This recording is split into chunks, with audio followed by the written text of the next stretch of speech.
We also, as part of that, want to broadcast across the country, where we will have this local channel where you can be in Wanjama, you can be in Granjida, you will be able to access the network, and we broadcast across the country.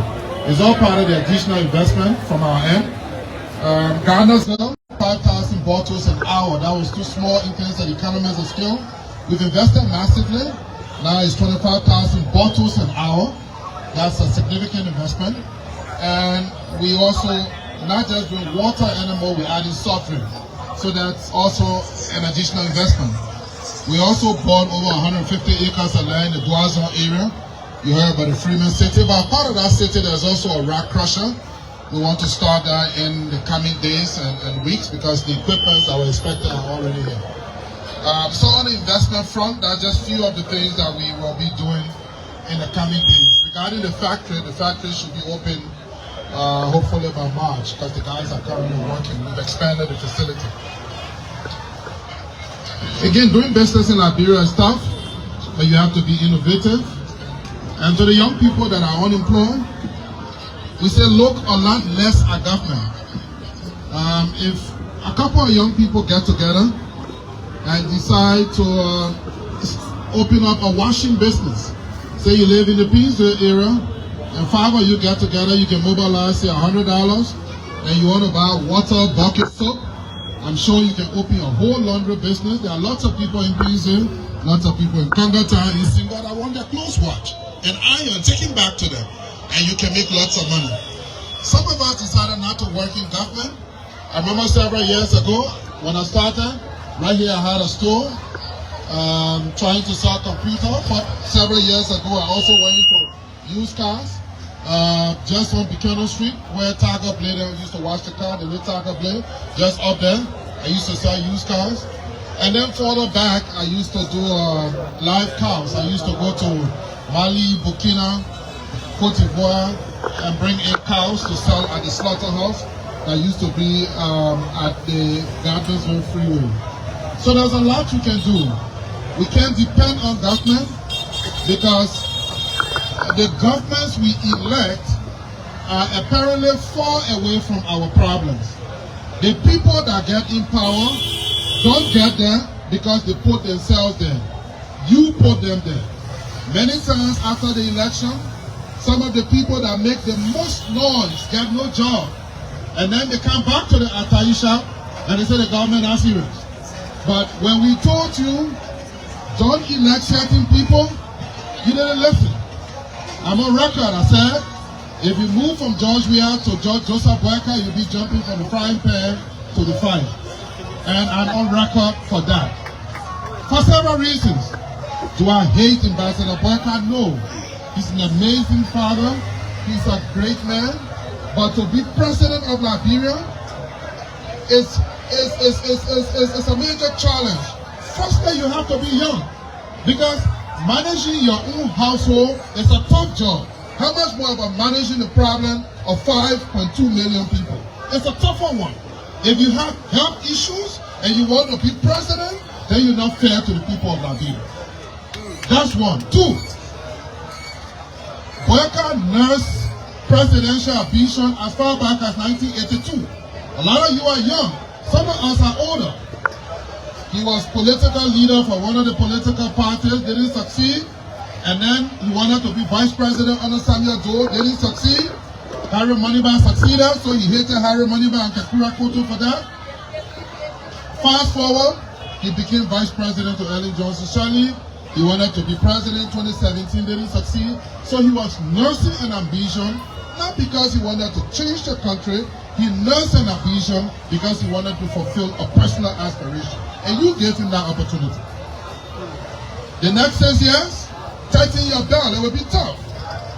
It will be very tough. So those of you who are optimistic, you need to tighten your belt now.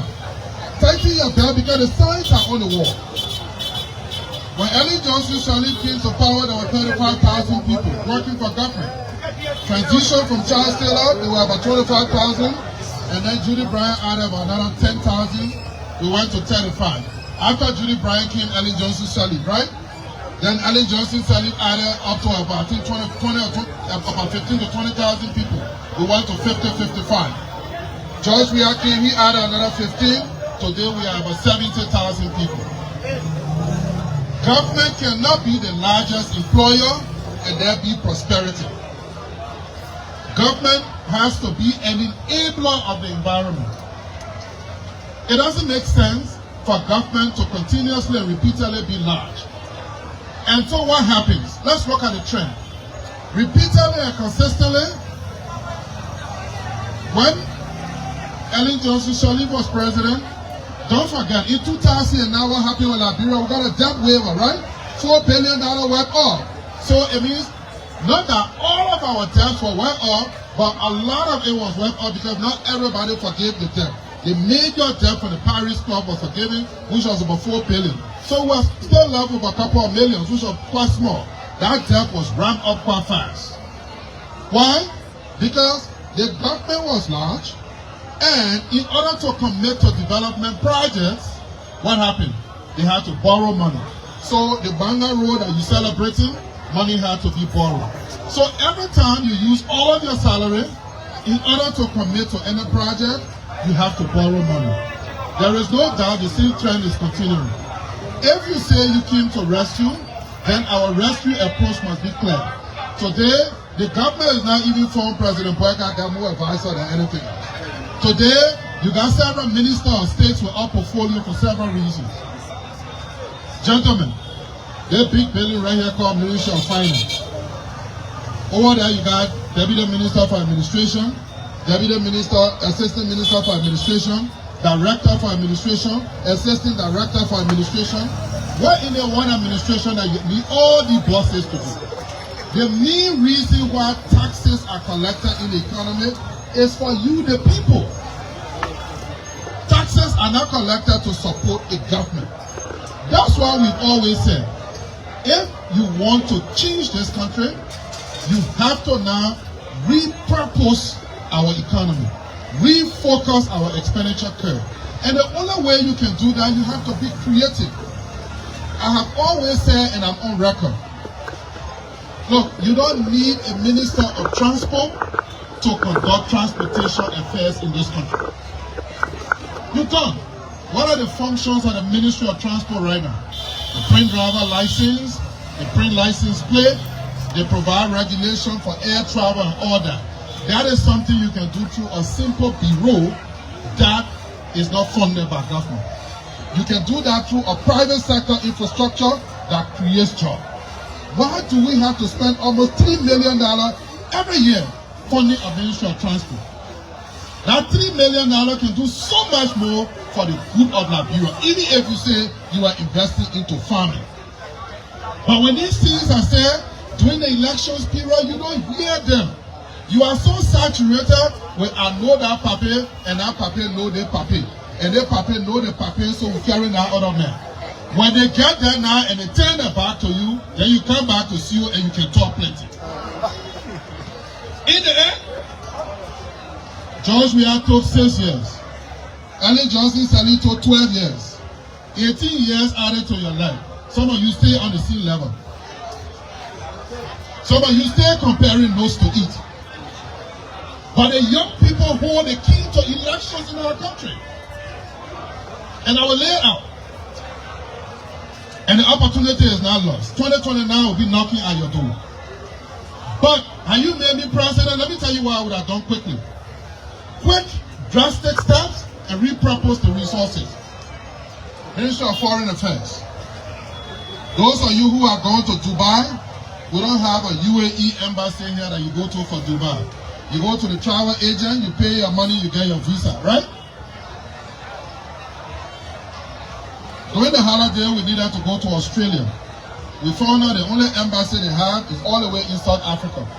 Everything about the Australian visa was done online.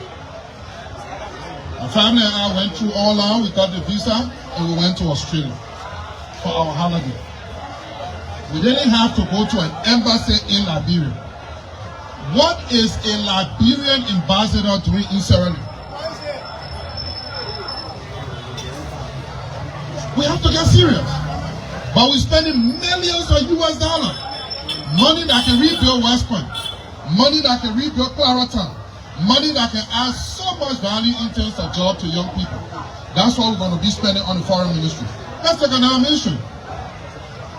Ministry of State. The Minister of State, in essence, is a special assistant to the president. Why do we need to have a $20 million under the WIA administration spent on the Ministry of State? Why? And then the president office take another $5 million. Why? You president for poor people. People that are wearing papa. Why do you need to spend that kind of money? We have to be realistic. If you're not realistic with these issues and you sit here and have some kind of hope, then your hope is from funding. The issue of jobs. If you follow Simeon Freeman, I will say get you a job. Let me tell you how I will get you a job. I will take LPRC. I will take 15 of my supporters. They will form a corporation. Say we call it Elia Incorporated. 15 people own it. You know what I will do? I will lease LPRC to Elia Incorporated.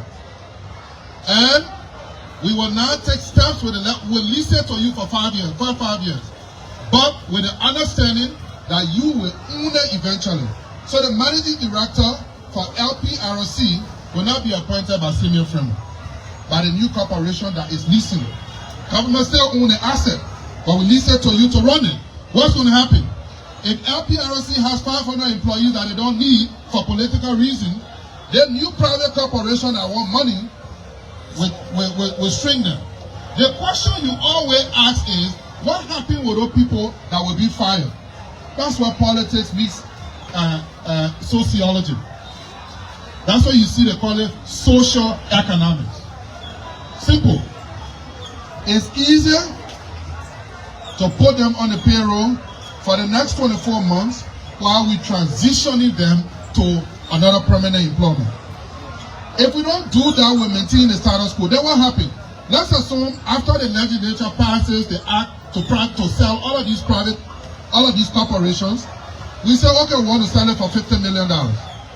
These people say, over the last 5 years, we only made $15 million and we pay towards that. So we don't have to balance $35 million.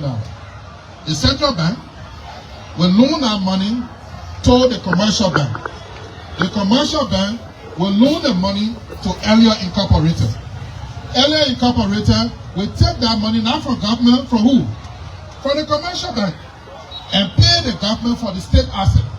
If Elia Incorporated screws up in running LPRC, who's going to own it? The bank. Not government hands out. Government finish selling it. You see the vision? In that way, what do? You create capacity for Liberians to participate in their economy. If you don't do that, we're never going to have that capacity. Let me give you some examples. Simeon Freeman can only borrow $1 million, nothing more than $1 million. It may sound big to you, but it's nothing in the bigger scheme of things. So if I want to invest in avocado, like I've invested in avocado elsewhere, avocado is the thing you call butter pear.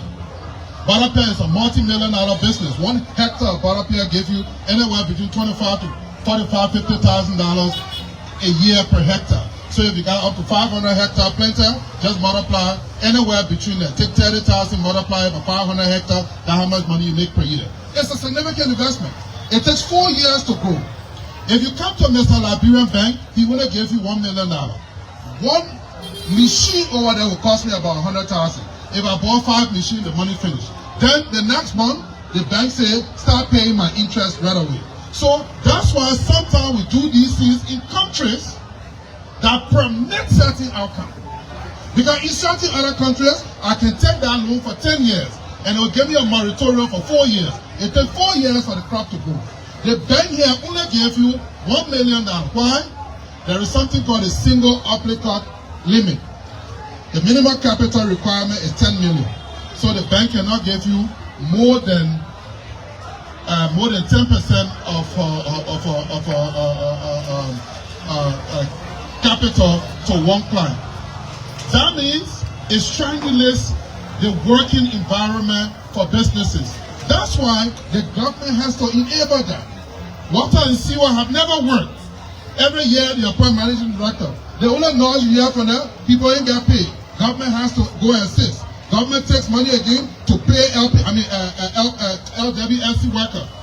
All on the streets here, you know that. All these streets are leaking with toilets. Who's supposed to be draining them? All these things are money. If you take it and lease it to a group of Liberians, now here's the caveat. They may not have the expertise to run it.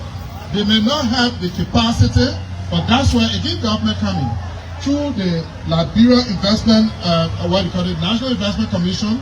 We set up a small business house to provide assistance to those kind of infrastructure. So if we don't have a Liberian that have the capacity to run it, we can import that person that will become managing director. In this case, if you saw an American man or European or Filipino man managing director of a private company, you can say, oh, this is the case. Because now who owns it?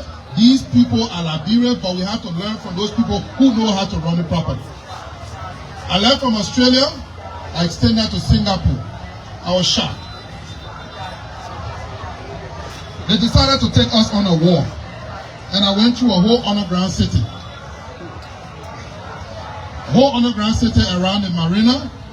And I saw how laid out it was.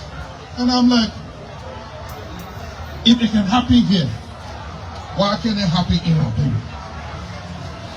Who's the medicine man that is stopping these things? It's about approaches. Some of the biggest ships are built in Singapore.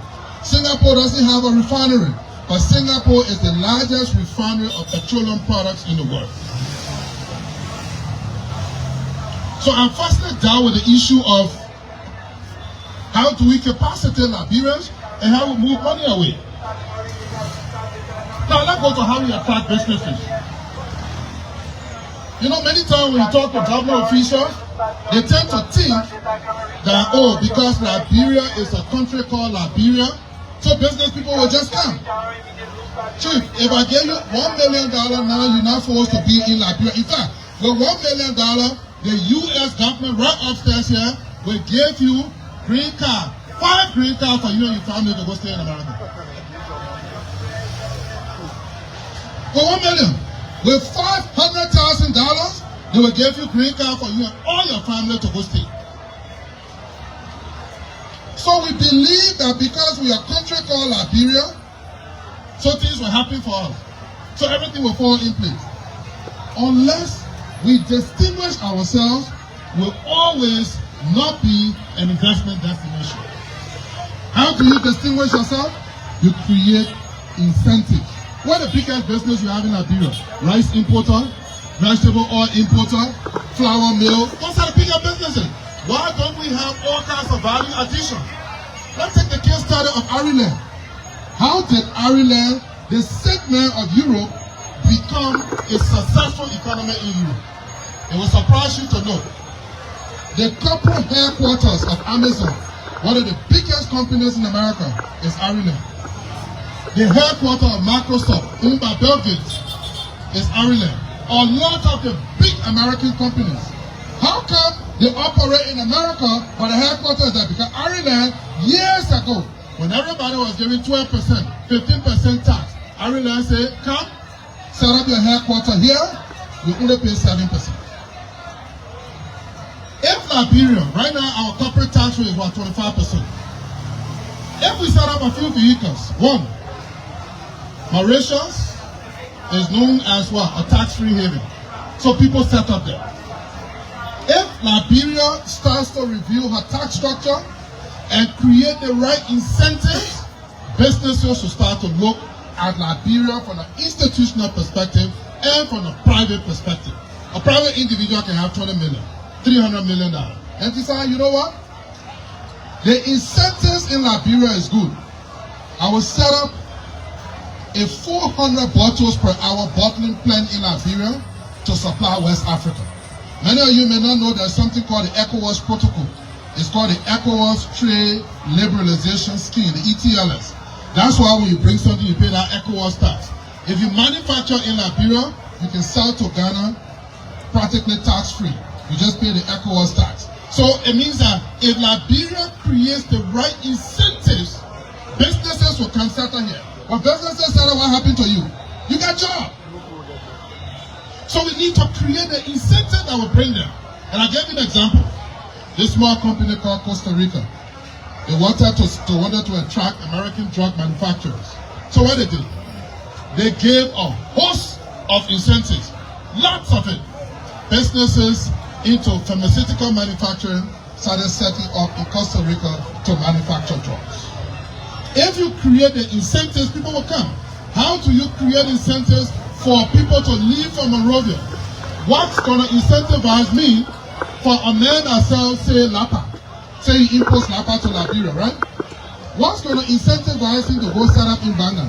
If the government of Liberia, for example, say, look, if you set up in Banga, Bon County, or in Bon County, Salala, wherever, we will give you 5 years tax break on multiple fronts. You won't pay this, you won't pay this, you won't pay this. If I have my warehouse that I water side, and I have my store that I water side, and I'm distributing lapa for them, I can still do that from Bon County. Now, I'm in Bon County, but being situated in Bon County, what happens? And me, I have to employ people in Bon County. Because you can't take a man from Monrovia that will be taking car to go to Banga every morning to work. What that does is stem the tide of urban migration.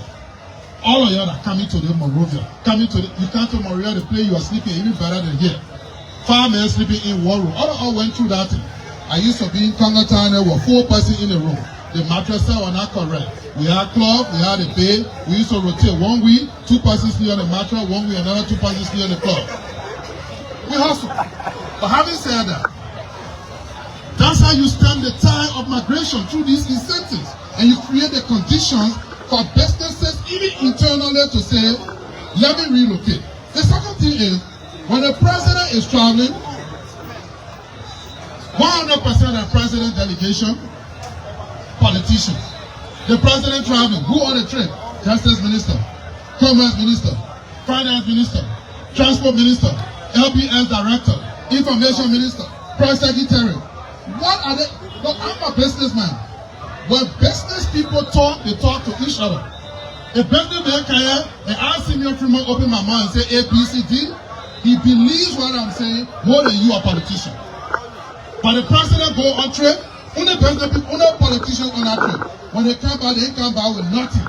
Many times they go pay, and to pay you have to mortgage the country.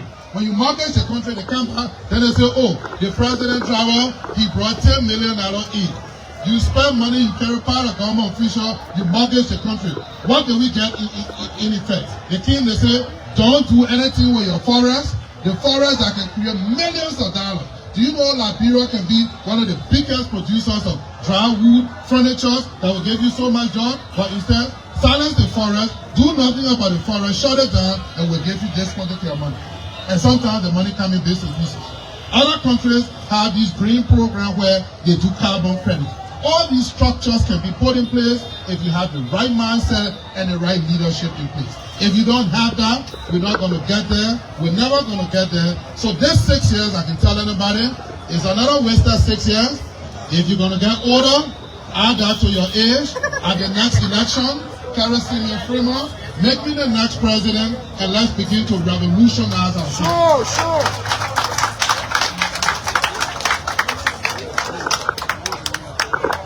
The other thing you want to look at,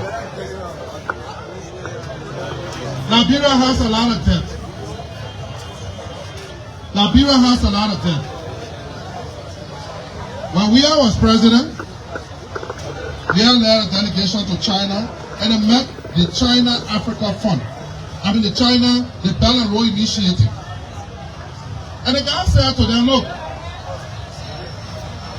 we can't connect Liberia to the Belt and Road Initiative because Liberia does not add to the economic value of the chip.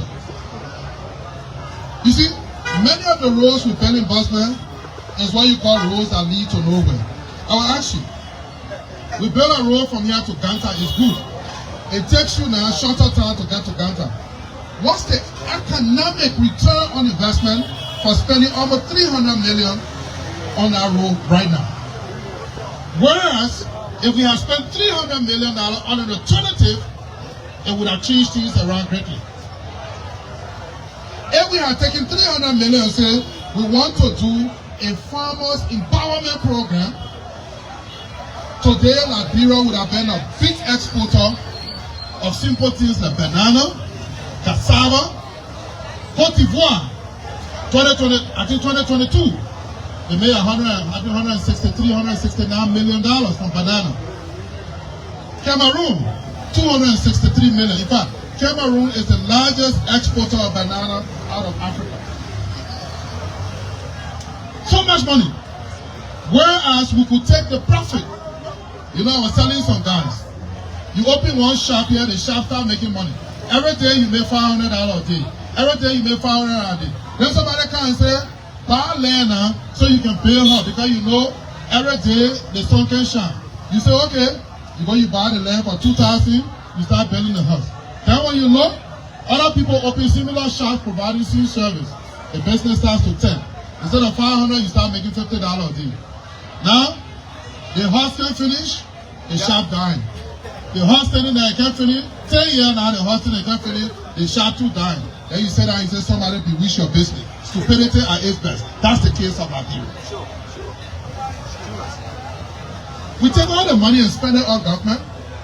And when we do spend money, we spend it wrongly. We won the Millennium Challenge Cup, $263 million. What do? We spend it on the Man Coffee Hydro project. Here's the thing. As far back as the 1970s, that hydro was 44 megawatts. We stepped it up to 88 megawatts. So we increased the output on the Sea River. Those of you that were born in the early 70s and late 80s, early 80s, you know, even during those time, they used to say, oh, the hydro low now, so the current very high. Those of you that are much older. But then, it's like that the only river we get in the whole country. So we went back to the Sea River and increased the output. Then during the dry season, we still have the same problem. Whereas in Rwanda, the people broke down their own problem. They said, who all need power? What do they use power for? Rwanda said, okay, these people in rural Rwanda use power. They want light, they want fair. We'll get them solar. The other people in the city that use air condition will invest in this. So they broke down the power needs and they got power across the country. Us, we took the $263 million CEIO people. One man that have been to LEC for 20 years, called is an expert, never read any book, doesn't know what happening anywhere around, come with the CEO ever, Mr. President, Mrs. President, takes it, and today we have a situation. We need fresh brains to move our country forward. If you're still going to be using old brains to move the country, then you can't complain. Because it is you who make the people president. Nobody becomes president by mistake. I could go on talking when it comes to Liberia's issue. But in one nutshell, I want to say, those who say, when it's time for politics, me, I'm a die-hard Unity Party. Me, I'm a die-hard CDC partisan. So if CDC brings one crazy man to be standard bearer, you vote for him. A Unity Party bring a 90-year-old man after black guy, you will vote for him. Because you die-hard. If you die-hard, then you should also be die-hard in suffering.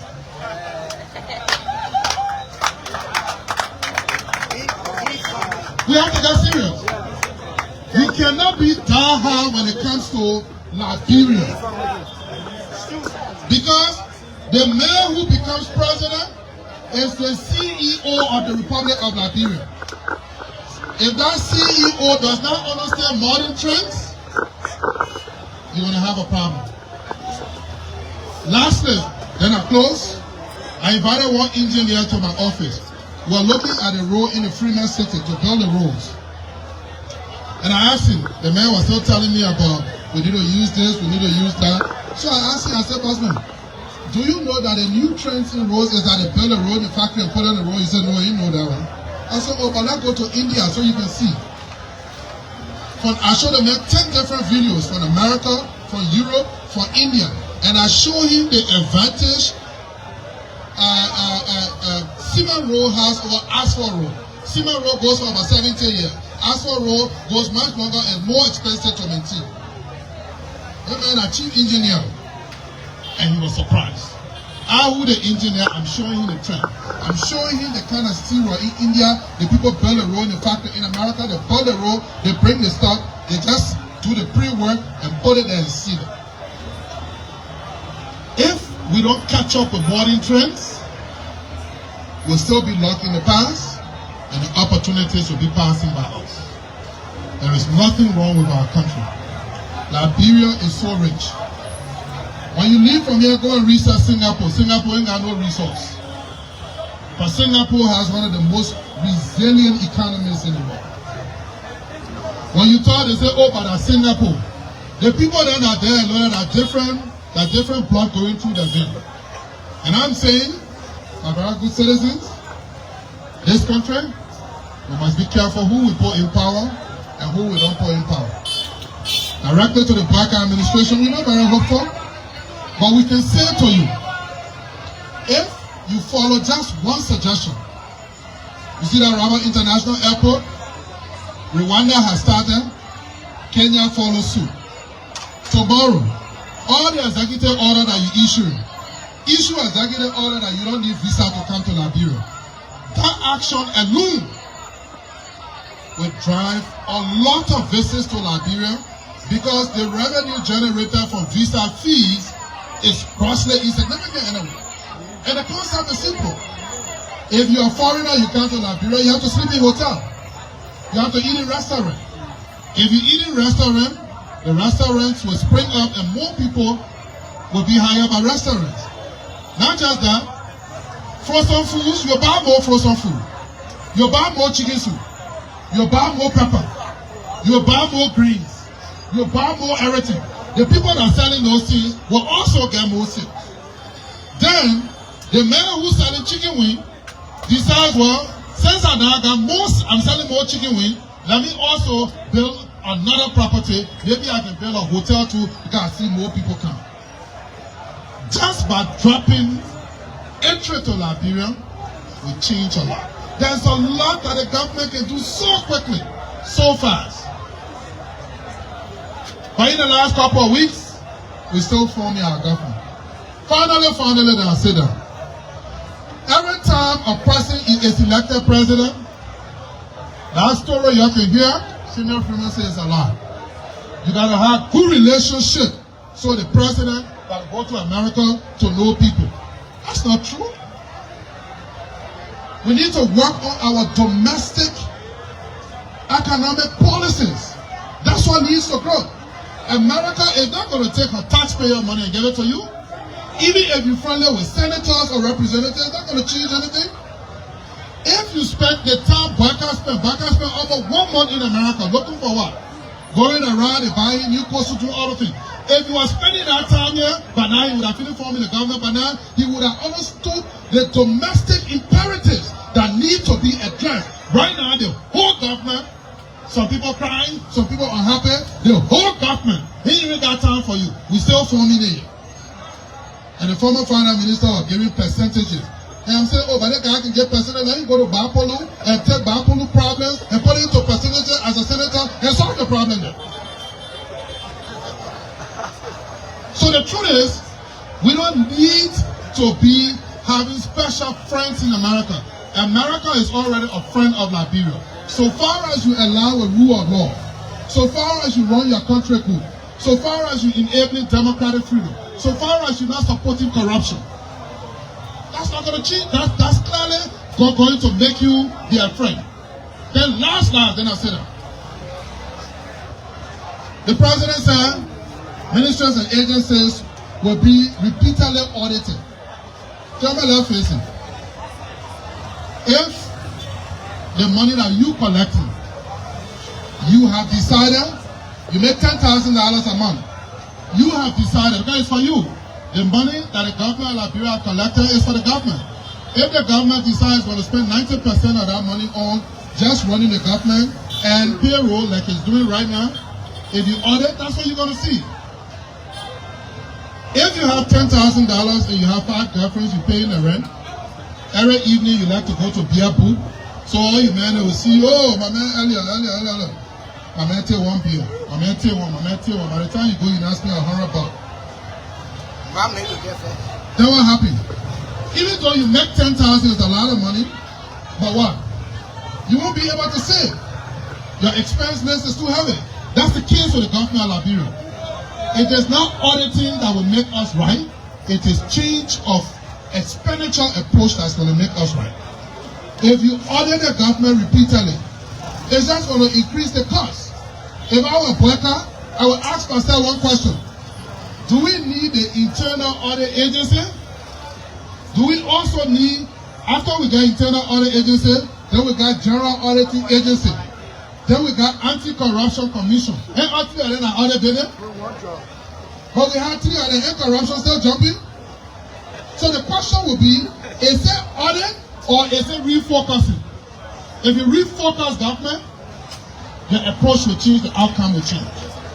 On this note, I just want to say thank you to CEIO, and I'm open. You can call me whenever, and we can have an interaction. Maybe on one day I can come and we can spend a couple of hours. I can provide food for you. I can provide water. I want you to ask me all the questions down your belly. Grab university students, bring them, so we can provide that education. Maybe there are things I needed to touch on, I didn't touch on, so we can provide that understanding. The new Liberia that we need to fix, it has to be one in which we have new approaches, revolutionary actions, and not necessarily actions of the past. Thank you so much, gentlemen. Thank you so kindly. You listen to our prime guest, and you listen to the conversation. I mean, you listen to the happenings in the government economically, I mean, the running of the government, Liberian businessmen and politicians here at the intellectual forum, government, and you listen to, I mean, a lot of issues, cross-sectional issues. I mean, our prime guest told you that, I mean, election and politics has never been done hard. It is a competition of ideas, I mean, history of service, the best way you fall, I mean, so that you can have, I mean, the best representing you at your governmental level to make an impact in the improvement of the country and in the life of the ordinary people. So, I mean, you listen to those issues. We're now coming to you, member of the audience. Before we come to you, we'll get to the member of the media to take questions if they got questions to our guests. And before we get to you, the audience. So, we get to the media, you call your name and institution you represent. Thank you very much, Mr. Freeman. My name is Strokan Flammer and I report for Spoon FM and TV. I am concerned. You tailored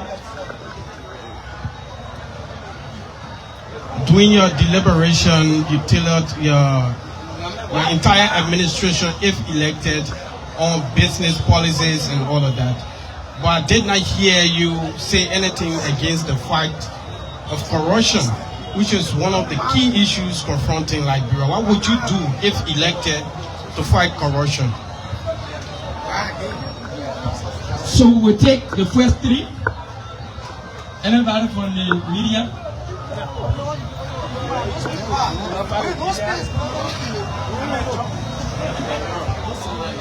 Good afternoon, Mr. Freeman. My name is Andrew Johnson, and I report to what I wonder is that most cases before people are elected, and they need other people that have been into the political arena, helping to drive their messages through.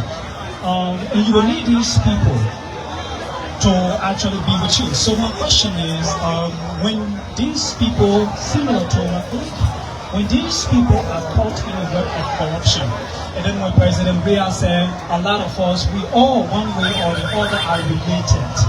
I don't know what kind of approach are you going to take, instead of the way it has been all along. Anybody from the media? We'll wrap on the media. Mr. Freeman, thank you. My name is Alaska Johnson and I write for the Independent Public newspaper. You are starting much earlier for 2029. excelling. We're in 12 years. George, we are 6 years, like 18 years.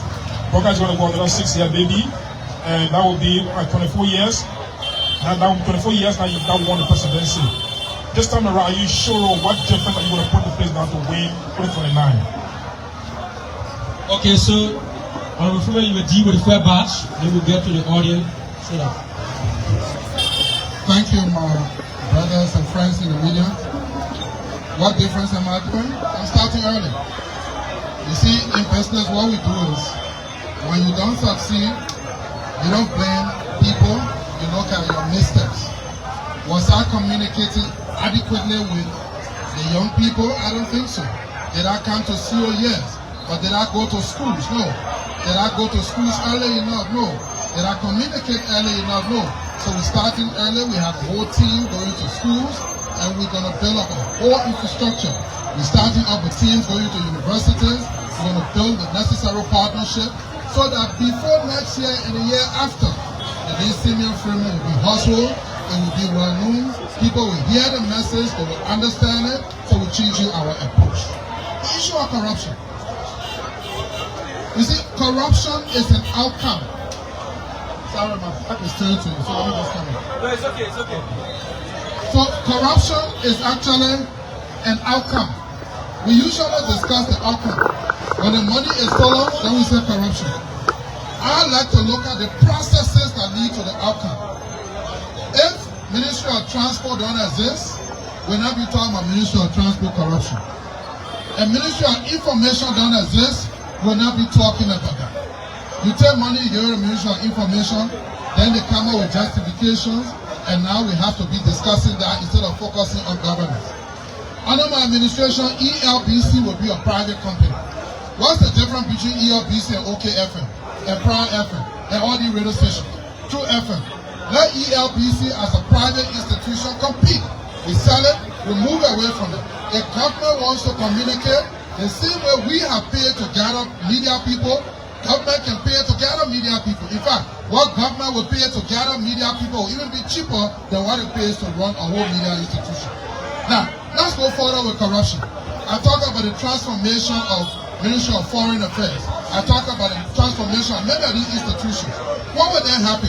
You're going to have a system where we have clear approaches, laid down procedure, it will be digitally driven. Do you know that we don't even have a core government server infrastructure where, like you see in America, they got security clearances, in Europe and Asia, they got security clearances for other things. Why can't I say from my office as finance minister and using my clearances access core government data? Why can't I? So you see what that happened? Let me tell you some of the corruption. You get smartphone. Say you work in Ministry of Finance. You messenger in the minister's office. We give you paper. We say care to the controller office. You tell you smartphone, you take picture. Nobody will know. You deliver the paper. And I have a journal, they can receive the information. They say information leak. And that corruption. Then you receive your local water right there. So for me, I want to change approaches that's enabling outcomes. I think when we change these approaches, the outcome will change. Now let me tell you another thing. Take DSTV. A couple of years ago, we were on Bessie Street. We had a credit control system, and what the guys did, they used the credit control system and violated it. But when we look at the system, we found the weaknesses in it, and we lock it. Today, I don't have to monitor it because we have layers of approval, so that if you work there, anything you do, it will show that you did it, so we can catch you for that incident. If we come up with technology, we'll be able to enhance a lot of the outcomes. Even if you come up with technology and computerized Ministry of Finance, the number of staff you have there, you wouldn't need it. And people always say, what do you do with those people? We transition them onto other jobs. But we take them from there and transition them to the private sector. So the largest private sector transition will take place under me because we'll pump the money into the private sector, take you from government, put you into the private sector to work and free it up. And we're not just going to do that, we're also going to provide lots of public housing program so that you can pay under a mortgage arrangement. That's the way you fight corruption. But the way we fight now, we say audit. It's after the fact. Audit is after the crime has been committed. And then during that period, if I know I've stolen $1 million, I can leave. I will leave. The story of this lady, I think she was Cockroach. She left, and what became of that audit? many of the other people. So the reality is after the fact. What we want to do is to stop it before you get to that point. Thank you so much. Okay, we'll open the first, another batch here. We'll take you there. Call your name and just go directly to the place. Thank you very much. As I said, I'm going to be part of that too. Because I do have interest in what is a single race. Anyway, I'm Oliver Nana Dambua. He raised a very essential issue, but we have few issues in the culture to face. One has to do with self-distrust. Before I give my point, self-distrust. The second issue has to do with dishonesty. And we go back. I want to make this practical. Like in Liberia, you're doing a business, you say, okay, I want to do a rice business. I will be supplying rice to people who sell cold bowl or restaurant. Then you go and buy about 1,000 bag of rice. But the intention that 1,000 bag of rice will be distributed within 1 week time. And then every week you will able to get $1 on each bag. You will get 1,000 profit, particularly. But the issue there is sometimes the people, you will distribute the rice on them. After distributing the rice will be sold. After the rice have been sold, all the rice, they will say, you know what happened? It's a temple are bringing it up. They rarely get, but you know what happened all over the next week, then we'll see the next thing. Then dishonesty comes in. Then when you go to the police station with your kids, the police say, every day you're picking up a arrest issue, because the mentality is to see how you can expand. Because you want to give the people the rights. No. Like we talk about decentralization, if I'm distributing the rights, I feel after a particular time, I'll get people in central time. I'll get my shop here saying, this shop here, we distribute about 2,000 bag of rice to the rural cocoa shop. You pay 2 installments. I distribute 2,000 bag of rice. I said, every time, what you do here is give 25 cents as a salary for yourself weekly. 25 cents will be there for the maintenance of the shop and other things. So the 2,000, maybe you will get 500 weekly as a salary. But the other 500 that will be there for the maintenance of the shop. Then the 1,000 on that rice will be for me as the CEO of the business. When you put the mail and they give the right American, they will say, but the other person that came today, there was a money with that, but this is practical. Then the person will create an issue. So one of the problems we have in Liberia is dishonesty. But I don't want you to answer it with only holding dishonesty, because I want you to give me the response with decent risk management. Because I already discussed with some colleagues. When you travel around the world like our EU, when you go there, most of the young people are people of, let's say, honest at a certain level. When they have that cooperation, like if they say 1, 2, 3, 4, 5 will join, we say, let's follow cooperation. What we do, okay, you will be going outside to outsource customers. You will manage the business and you will be traveling. When a man goes to look for investors or other people, when you go, he meets the people and says, well, I'm going to do it any level. I leave them back there, not working with Babu Joe, I will leave it for myself. He goes to other people. In Botswana, all the same guys, they will be committed, they will work together to see, to give the result. So I want to know how can we reduce this risk? You know, talking about risk, reducing risk, because it's one of the major issues in Liberia. Reducing risk with innovation, because our country, we are dishonest, and also we have self-distrust. When we see women, we become very much submissive. We just say women are our friends. So I want to know how can we reduce the risk in such an issue, practically speaking.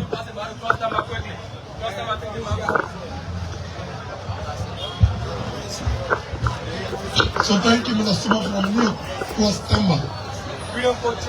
You know, I want to say, I never doubt your idea when it comes to transforming this country. But the position you want to go to is a political position. It means that the people should approve of your going there. So you can get all the ideas, all the mouths, if the people, they are not in agreement with you, then that idea is impossible. What I want to say to you is an advice that Liberia have a traditional way of doing their politicking.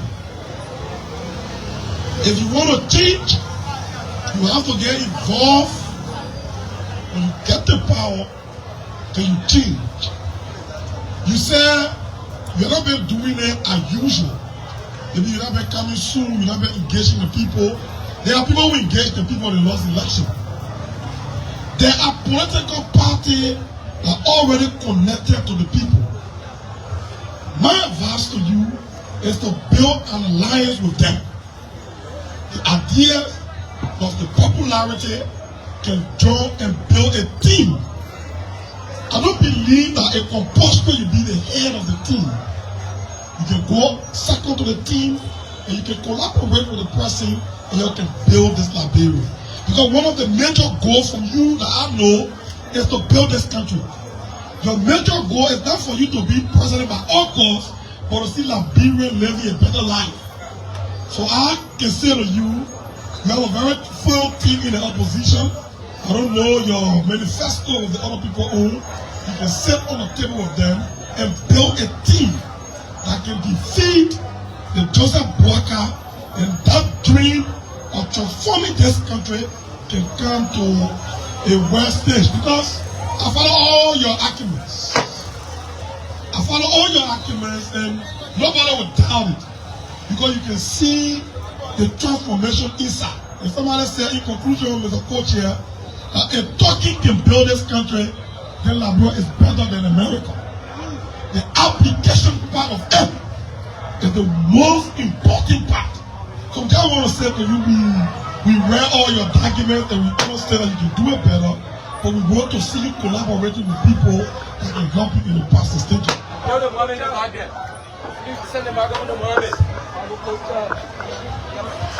Thank you, Mr. Freeman. The name is Charles Mohammed, and I love your recitation. I've been an ardent follower of you. But today, during your recitation, you made some analysis that I will cite.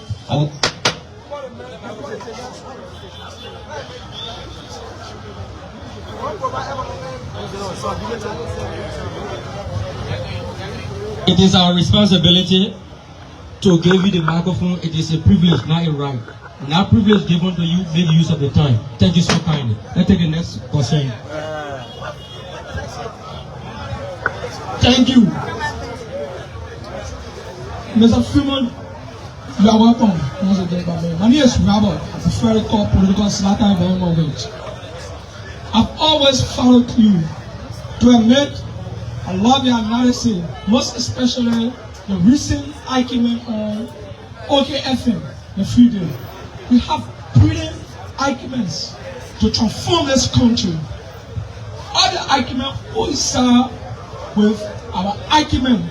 So our argument about the quality CTC.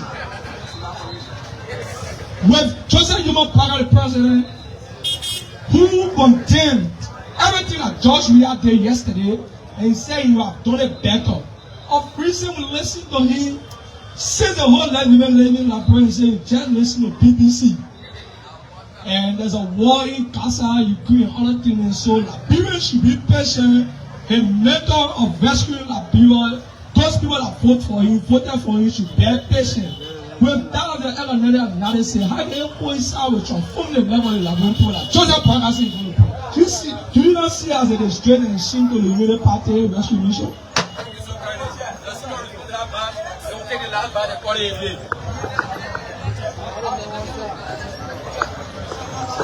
Thank you, gentlemen, for this interaction. Mr. Tamba talked about collaborating with other parties. Mr. Tamba is very open to that. We are in talks now with other political parties. Hopefully in another 90 days, we could form some kind of partnership. It's all part of the starting early arrangement. So you don't wait. In another couple of years, we have senatorial elections, and we want to be a force for good. So yeah, we're very open to that. Thank you for that suggestion. The gentleman said, Mr. Roberts, that the president said he just listened to BBC and what have you, funny, but you know, it's what it is. Again, look, the way I see Liberia, I see it differently. I see Liberia more as a country I belong to. A powerful friend outside Liberia said, look, why don't you just partner with any government that come to power. I could be a darling or any president. I don't need to be in the presidential role, and I will get big contracts, I will get different stuff. But every time I travel outside the country, I see what I see in other countries, and I think those things can happen right here. Let's forget about the white man country. What's happening in other countries in Africa, lots of transformation taking place. And I think if we're serious, we can transform our country. The gentleman talked about dishonesty and de-risking the environment. That's Mr. Dankwa. Mr. Dankwa, that's a very practical example. But again, Mr. Dankwa, that's where you have to leverage quite a lot of technology in these controls. So if you set up a cooperative, I'll tell you what we're trying to do right now. We're trying to work with farmers across Liberia. And there is an existing model by the African Development Bank that it proposed that we use. And I'm not interested in that model. Why? Because it doesn't de-risk the environment. The same concerns you have are happening. So you know what we're doing? We're using a model where we call it cooperative. But that cooperative environment is, we work with her, she's faithful, and you notice the Lebanese people are doing that with the frozen food. I don't know if you know that system. I used to be in frozen food before. So we have a system where we call it the mummies. So the mummies, you have the principal mummy that brings other people. So the risk of me going to look for people is reduced by dealing with few trusted people who enlarge their block. So in her case, she will have a block of maybe 15 people. He will have a block, another 15. Another man will have a block, another 15, 20. So each person that brings another person, they know your house, they know your family, they know something about you. If you use that method, it de-risks your entire operation. If you go with a method where, I see where you're coming from, you're a young guy, you get small money or you get a line of credit, get 1,000 bags of rice, you go and distribute it, story will come out at the end of the thing. And the reason why story come out, boss, I like that practical. Sometimes I go under the thing. I live in Ghana, I got Kobo Shop on Kerry Street, right? Every day I got to pay my way to and fro. You heard me say we shut down the factory. We shut it down because of economies of skill. Yes, I sold the bag of rice you gave me, but did I sell it within the time frame I was supposed to sell it? The answer is a resounding no.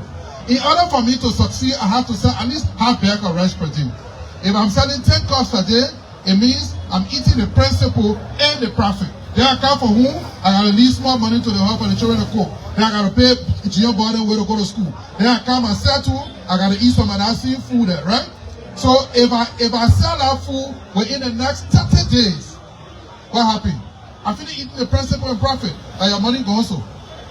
So because we don't have that economies of scale in terms of those kinds of businesses, that's why you see us pushing some of the practical ideas of putting money into the private sector so it can circulate. Because if you look at the US GDP, 70%, up to between 65 to 70% of US GDP is what? Consumer spending. Meaning people have purchasing power. In America, it's a place where you can get a car before you pay for it, you own it already. So you're working to pay for it. Consumer spending. In our case, you don't have that. So you get part of broke people walking around and got to hustle for them, man, before something happens. The greatest infuser of money into our economy is what? Western Union money, Grand Sand Wave, and all those remittances. I think last year we did about $340-something million. So those are the issues about. So that's why now, if you want that concept to work, to de-risk, then you firstly have to identify the first one or two people which will come with a degree of exposure that are okay. Then from a practical perspective, you can expand. But having said that, you may not. The other thing that could happen would be mobile money. I've been talking about mobile money all along. Let's say you have a shop, Kobo shop. Let's say you want to open 2-3 Kobo shop, one here, one down there. The first thing you worry about is your money bending, right? If I come to buy from your shop and I don't have to pay cash and I pay through Momo, and the money going straight into your account, it means all you do, you put camera in there, will monitor the flow of your output. So you can basically be out and still be able to run sales. What happens? It helps the government to also track money that are moving in different wallets. That's why I've been talking about that. It also reduces the exposure. By the time I get your money now, You trying to hide it because when you manage, you probably put in your brief, the heat for your brief area, or you put in your socks. The socks wicking the money. But if you put in your pocket, your man and know 500 there, and especially the 500, then it would be an issue. So, in order to de-risk, we have to leverage technology. That's what people that Kenya are doing is working for them. Other economies are doing it. So if we do that, it helps us. That's why you see Europe and America came out with a credit card issue, plastic. You just pay, you scratch the car, how many times people use car. So when you see the American US dollar, the American dollar in America is crimped because people hardly use it. So in order to de-risk the environment, there are two approaches I just gave you. One, you have to set up an immediate base like the people do, and they can expand that base, or alternatively, you have to leverage technology. But having said that, if we have to run the sea course, then we have the sea exposure. And what that does, it makes you don't want to take certain kind of risks because the exposure is heavy. But more precise and above all else, the cost, final aspect. That rice that you're taking, the man that imported it paid GST on it already. When he gave it to you, he put another layer of GST on it. When you give it, it's another layer. So the rice price, the final price is based on what? Where you took it from. So if you buy it from the importer, your price is much cheaper. If you buy it from a tail point, it's much cheaper. If you bought it in Banga, it's much expensive, right? So the price keeps going. So if I credit the rice from you, let's say the actual price of the rice at $19, because I credited from you, send it $24. Because my sales volume is low, that's why I will eat rice. That's the problem. Thank you. Take the last fast and record it. Yeah, thank you, Mr. Welcome. Next time making laws, get you recognition here. But young man, be patient. What's up, young man? Young man, want to stay for Yeah, so, yeah, my name is James Matadi. Mr. Freeman, if my memory can serve me right, I can remember during the early era, you were very vocal against the early government. I can remember there was the budget debate between you and James Colley, former Deputy Minister for Fiscal Affairs. And I admire your presentation. For my own disappointment is that under the Georgia administration, you were very quiet. Why? And to my follow-up question, you are one of the Liberian billionaires that have no history in working in government. I admire you for that. But in terms of your VS TV business, I want to know whether you have started decentralizing the business to provide job opportunity for our less fortunate brother in the rural area. Thank you.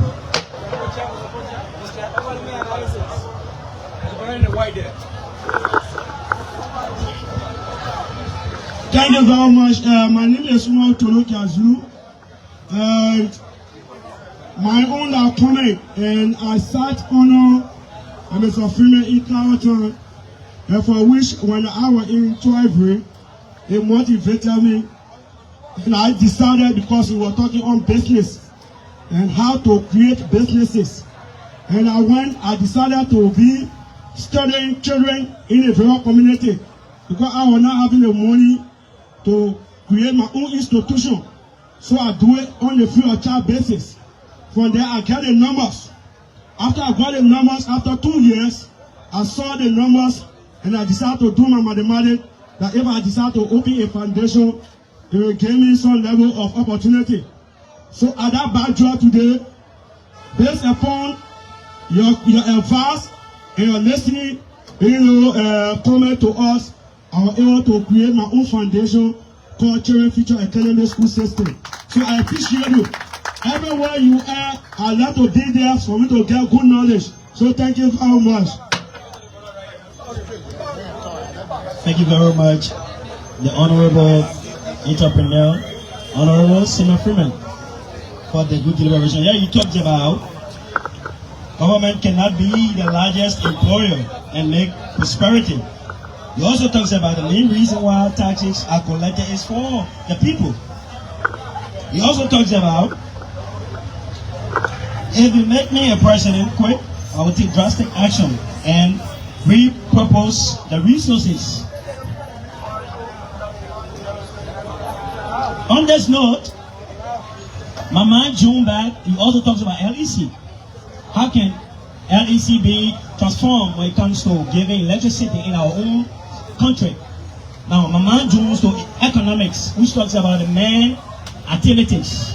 And now, what does that mean when you say the main activities? You say the production of creation is utility. And utility is any commodity or services which satisfy an humankind. Now, what does that mean to me? They also draw my attention that we can also work with other Liberians who are in the corners or other youth who are genius that can give to this country, but rather focusing on only pushing politics. What's your point?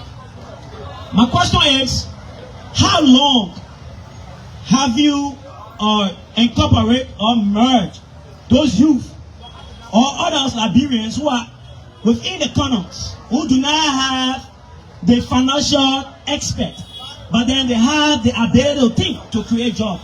For instance, for me, I run the gender-based violence organization, and through my experience, I've derived to a point where I've come to the creation or the establishment of tools that can be used within the Liberian setting. We just call the 21st century gender prevention education. My idea came about to create jobs because there's a need that gender education be taught in high school. We cannot be taking books from Ghana and Nigeria. So thank you. We also look to work with you as well as to come for your. Hey, hurry up, please. You're not the one that gave me the gavel. I'm asking for it or the microphone. So on this curiosity, allow me to recognize the old man here. Quickly, you make use of 1 minute. A good evening to our fellow listener and to our principal speaker. Again, I'm conversing from a civil society movement, awareness movement. Our move, when our speaker was deliberating on a range of issues, but I want to come to an occupation when it comes to being an entrepreneur, a businessman. And he did mention some lapses on the part of government. When the president travels, you tend to leave the business community out, and you travel a lot of government officials. Then what came to mind, the question we posed to our young man who have the intention of being president of this country. I want to know his role, his input when it comes to the liberalization policy. Have he been part of it? And how the composition, how the president composition.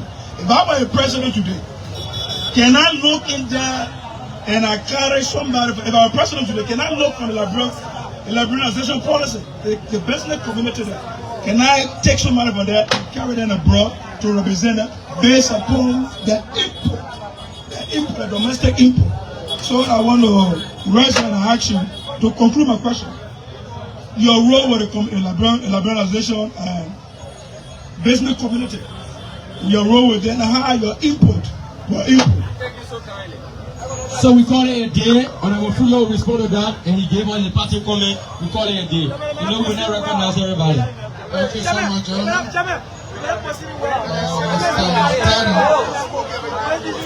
Mr. Matari said I was quiet under the Weir administration.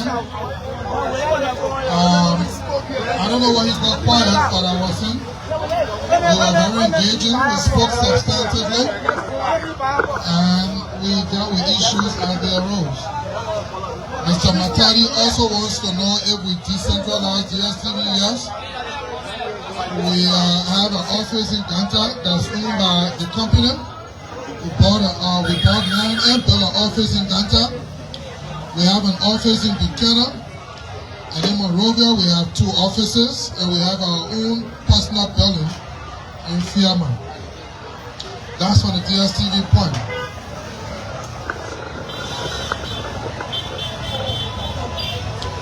Mr.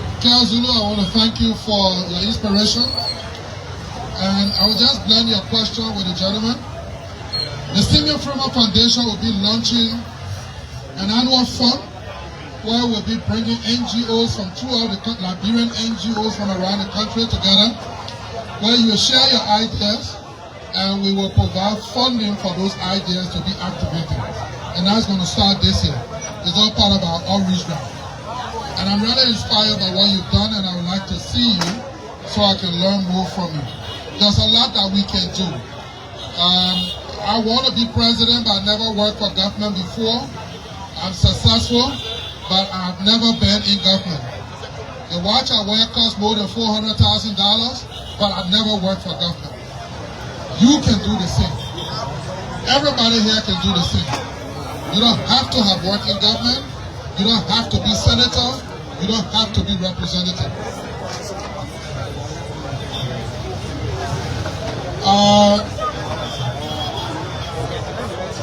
Liberianization role.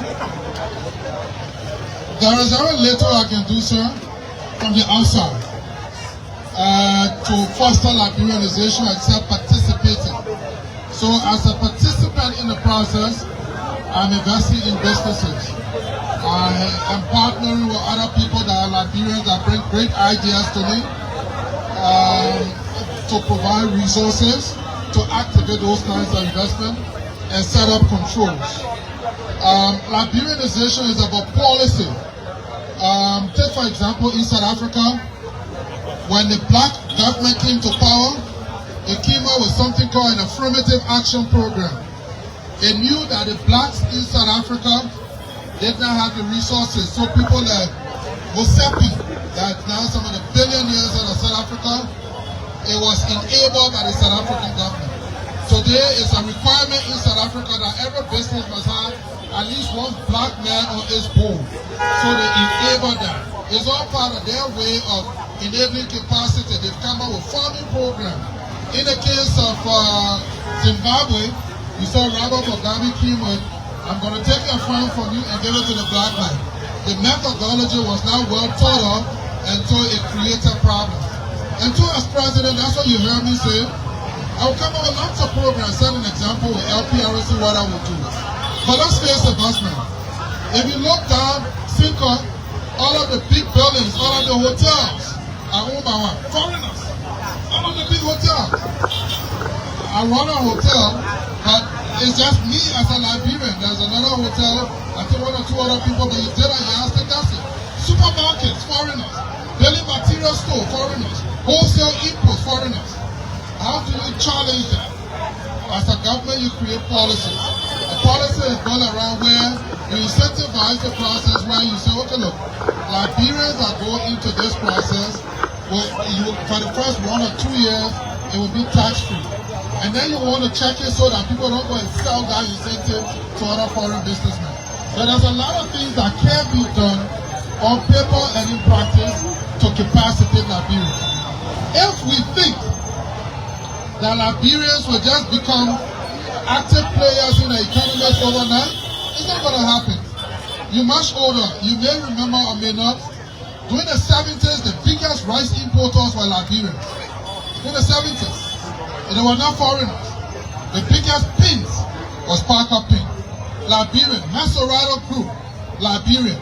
Liberians ran quite a lot. Poultry, Liberians. Liberians did more business in their own country than we have today. Whether it's poultry, foreign owned.